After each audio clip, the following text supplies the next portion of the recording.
ये हमारा पार्ट 5 है, ठीक है, पॉलिटिकल वर्ड्स का, जो इंग्लिश न्यूज़पेपर के हम पॉलिटिकल वर्ड्स कर रहे हैं। और इसमें जो वर्ड है, पहला वर्ड है राइवल। राइवल का मतलब होता है प्रतिद्वंदी, विरोधी, जो आपका विरोधी हो, चाहे वो पॉलिटिक्स में हो, चाहे वो किसी बिजनेस में हो, उसे हम कहते हैं राइवल। जिस बिजनेस में आप हैं और वो आपका विरोधी है, वो भी वही काम कर रहा है, तो उसे हम राइवल बोलते हैं। जैसे दो लोग जो चुनाव लड़ रहे हैं एक दूसरे के, वो क्या होते हैं? प्रतिद्वंदी होते हैं, राइवल होते हैं, ठीक है। दूसरा है प्रोपोगेंडा, ठीक है। प्रोपोगेंडा का मतलब होता है दुष्प्रचार। आपने कई बार पॉलिटिशियन को बोलते हुए सुना होगा कि वो मेरे खिलाफ, ये कुछ नहीं है, ये सिर्फ एक प्रोपोगेंडा है, ठीक है। ये एक प्रोपोगेंडा है, वो प्रोपोगेंडा फैला रहे हैं मेरे खिलाफ, प्रोपोगेंडा कर रहे हैं, दुष्प्रचार कर रहे हैं। क्यों? क्योंकि वो लेना चाहते हैं पॉलिटिकल माइलेज। पॉलिटिकल माइलेज मतलब राजनीतिक लाभ। वो राजनीतिक लाभ लेने के लिए वो मेरे राइवल हैं, और इसीलिए वो क्या कर रहे हैं? मेरे खिलाफ प्रोपोगेंडा फैला रहे हैं, मतलब दुष्प्रचार फैला रहे हैं, क्योंकि वो क्या कर लेना चाहते हैं? पॉलिटिकल माइलेज लेना चाहते हैं। तो तीनों वर्ड याद हो जाएंगे। किसी पॉलिटिशियन पे कोई इल्ज़ाम लगाया गया तो वो क्या बोलेंगे आके?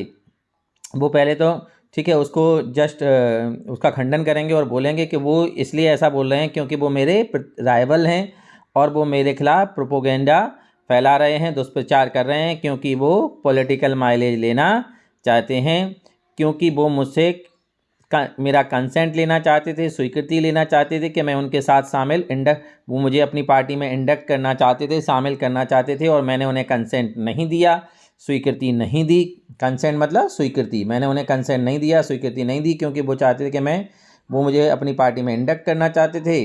मैंने जब कंसेंट नहीं दिया तो फिर वो मेरे राइवल बन गए और मेरे खिलाफ प्रोपोगंडा फैलाने लगे, क्योंकि उन्हें पॉलिटिकल माइलेज चाहिए। तो इस तरीके से ये पांचों वर्ड याद हो जाएंगे: राइवल, प्रतिद्वंदी, प्रोपोगेंडा, दुष्प्रचार, पॉलिटिकल माइलेज, राजनीतिक लाभ, कंसेंट, स्वीकृति, और इंडक्ट मीन्स शामिल करना किसी पार्टी में, किसी भी काम में शामिल करने के लिए, किसी संस्था में हम इंडक्ट का यूज़ करते हैं, ठीक है। या जैसे कहते हैं ना कि मैं सरकार में इंडक्ट नहीं होना चाहता, शामिल नहीं होना चाहता। तो समझ गए, ये सब वर्ड आपको याद हो जाएंगे अगर आप ऐसे याद रखेंगे कि किसी पॉलिटिशियन के खिलाफ किसी ने कुछ बोला तो उन्होंने क्या किया, उसका खंडन करते हुए कहा कि वो मेरे राइवल हैं, इसीलिए वो मेरे खिलाफ प्रोपोगेंडा फैला रहे हैं, क्योंकि वो पॉलिटिकल माइलेज लेना चाहते हैं, वो मुझे अपनी पार्टी में इंडक्ट करना चाहते थे और मैंने कंसेंट नहीं दिया, स्वीकृति नहीं दी, ठीक है।